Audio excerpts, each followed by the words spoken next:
दोस्तों, मेरा नाम नीतीश है और आपका हमारे साइंस ड्रीम चैनल पर स्वागत है।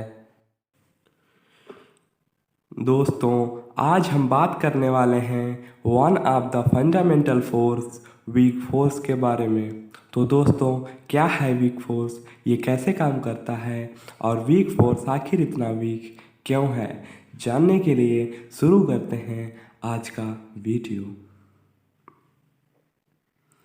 दोस्तों, जैसा कि आप लोग जानते हैं कि नेचर में 4 फंडामेंटल फोर्सेस एग्जिस्ट करते हैं: gravitational force, electromagnetic force, strong force और वीक फोर्स। और हर एक फंडामेंटल फोर्स का फोर्स कैरियर होता है, जैसे कि इलेक्ट्रोमैग्नेटिक फोर्स के फोटॉन, ग्रेविटेशनल फोर्स के हाइपोथेटिकल ग्रेविटॉन, स्ट्रॉन्ग फोर्स के ग्लूऑन्स। उसी तरह से वीक फोर्स के भी फोर्स कैरियर्स होते हैं, जिन्हें WZ बोसॉन्स कहते हैं। वीक फोर्स को समझने से पहले हमें ये समझना होगा कि WZ बोसॉन्स, क्वार्क्स और लेप्टॉन्स क्या होते हैं। WZ बोसॉन्स एक तरह के एलिमेंट्री पार्टिकल्स होते हैं जो बोस-आइंस्टीन स्टैटिक्स को ओबे करते हैं, जिनकी स्पिन 1 होती है। W बोसॉन्स चार्ज पार्टिकल्स होते हैं जो +1 या -1 एलिमेंट्री चार्ज रखते हैं, जिन्हें W+ या W- सिंबल से रिप्रेजेंट करते हैं।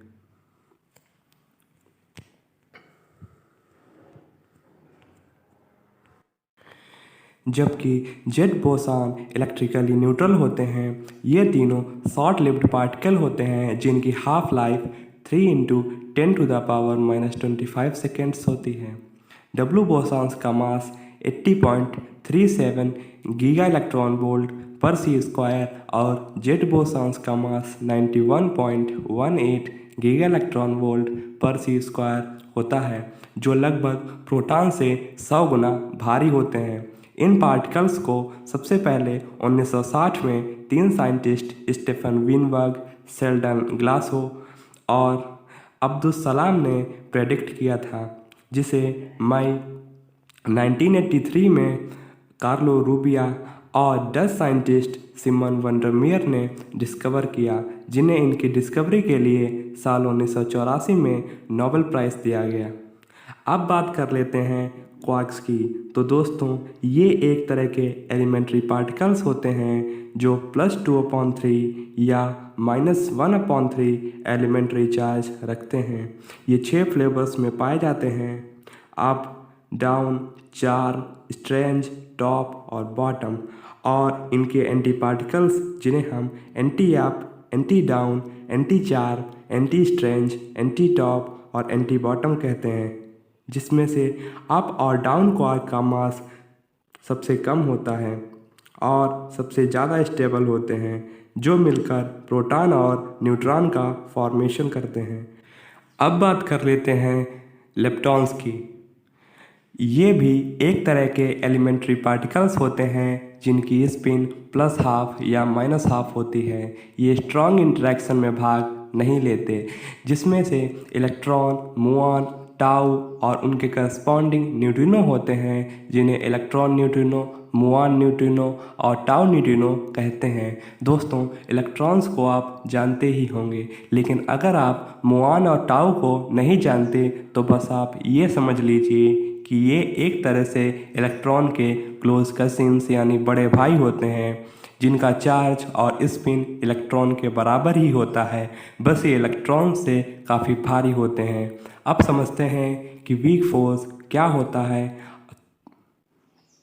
तो वीक फोर्स फंडामेंटल फोर्स होता है जो यूनिवर्स के बनने के 10⁻⁻12 सेकेंड बाद अस्तित्व में आया। जैसा कि आप जानते हैं कि अदर फंडामेंटल फोर्सेस बॉडीज़ को एक साथ रखने का काम करते हैं, जबकि वीक फोर्स चीज़ों के डिके यानी क्षय होने में ज़्यादा भूमिका निभाता है। ये बहुत ही शॉर्ट रेंज फोर्स हैं, जिनकी रेंज 10⁻⁻17 से 10⁻⁻16 मीटर होती है, जो सब एटॉमिक लेवल पर काम करता है और स्ट्रॉन्ग फोर्स की तुलना में 1 लाख गुना कमज़ोर होता है। आइए अब समझते हैं कि वीक फोर्स काम कैसे करता है। जैसा हमने बताया कि ये पार्टिकल के डिके होने और नए पार्टिकल के बनने में अधिक भूमिका निभाता है। इनकी वर्किंग WZ बोसॉन्स के एमिट होने और एब्जॉर्ब होने पर निर्भर करती है, जिससे एक क्वार्क दूसरे क्वार्क में चेंज हो जाता है। जैसा कि हम जानते हैं कि मैटर के बिल्डिंग ब्लॉक्स प्रोटॉन और न्यूट्रॉन क्वार्क के बने होते हैं। इन क्वार्क का चेंज होना मतलब प्रोटॉन का न्यूट्रॉन होना या न्यूट्रॉन का प्रोटॉन में बदल जाना, जिसे हम बीटा डीके कहते हैं। आइए देखते हैं कैसे। जब एक अप क्वार्क जिसका चार्ज +2/3 होता है W+ बोसॉन्स एमिट करता है, तो वह डाउन क्वार्क में बदल जाता है जिसका चार्ज -1/3 होता है, जिससे प्रोटॉन न्यूट्रॉन में चेंज हो जाता है। ये W+ बोसॉन बाद में β+ यानी पॉजिट्रॉन और न्यूट्रिनो में डिवाइड हो जाता है, जिसकी इक्वेशन कुछ इस प्रकार है, जिसे बीटा पॉजिटिव डीके कहते हैं। इसी तरह जब down quark W- boson emit करता है तो वह अप क्वार्क में बदल जाता है, जिससे न्यूट्रॉन प्रोटॉन में चेंज हो जाता है। ये W- बोसॉन बाद में β- यानी इलेक्ट्रॉन और एंटी न्यूट्रिनो में चेंज हो जाता है। ये बीटा डीके फ्यूजन प्रोसेस में और एक एलिमेंट के डीके होकर दूसरे एलिमेंट बनने में अहम भूमिका निभाता है, जो प्रोसेस स्टार्स में होती है। इसी तरह लेप्टॉन द्वारा W बोसॉन्स का एमिशन या एब्जॉर्प्शन उनको उनके करस्पॉन्डिंग न्यूट्रिनो में चेंज कर देता है। उसी प्रकार न्यूट्रिनोस द्वारा W बोसॉन्स का एमिशन या एब्जॉर्प्शन उनको उनके करस्पॉन्डिंग लेप्टॉन्स में चेंज कर देता है। इसी तरह से Z बोसॉन्स मैटर और एंटी मैटर पार्टिकल में स्प्लिट होते हैं, या इसका उल्टा भी हो सकता है। मगर Z बोसॉन्स का एमिशन या एब्जॉर्प्शन पार्टिकल के नेचर पर कोई प्रभाव नहीं डालता है। इसी तरह से ये वीक फोर्स काम करता है। अभी हमारे एक सवाल का जवाब देना बाकी है कि वीक फोर्स आखिर इतना वीक क्यों होता है। दोस्तों, जैसा कि वीडियो की शुरुआत में हमने बताया था कि WZ बोसॉन्स का मास बाकी एलिमेंट्री पार्टिकल्स की तुलना में काफ़ी ज़्यादा होता है। जैसे कि क्वार्क्स, टॉप क्वार्क को छोड़कर बाकी सभी क्वार्क का मास W बोसॉन के कंपैरिजन में काफ़ी कम होता है। इसलिए किसी कम मास वाले पार्टिकल द्वारा ज़्यादा मास वाले पार्टिकल को एमिट करना कंजर्वेशन ऑफ एनर्जी के खिलाफ होगा, लेकिन फिर भी ये वायलेशन होता है कुछ सीमाओं में रहकर, बहुत ही रेयर केस में। आइए देखते हैं कैसे।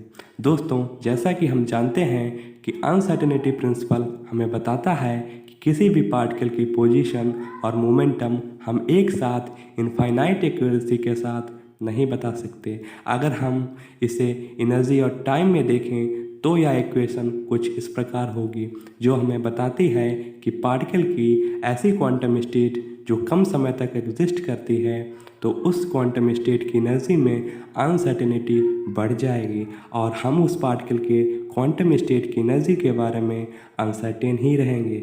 मतलब अगर W बोसॉन बहुत ही कम टाइम के लिए एग्जिस्ट करें तो एनर्जी में अनसर्टेनिटी बढ़ जाएगी, जिसके दायरे में रहकर वो कंजर्वेशन ऑफ एनर्जी को वायलेट कर सकता है। दोस्तों, इसीलिए वीक फोर्स बहुत ही शॉर्ट रेंज होते हैं, और क्योंकि ये फिनोमेना बहुत ही रेयर केस में होता है, इसलिए वीक न्यूक्लियर फोर्स काफ़ी वीक होते हैं। अगर यह वीडियो आपको पसंद आया हो तो प्लीज़ हमारे चैनल साइंस ड्रीम्स को सब्सक्राइब जरूर करिएगा, क्योंकि हम ऐसे ही वीडियो आपके लिए लेकर आते रहेंगे। तब तक के लिए बाय बाय दोस्तों।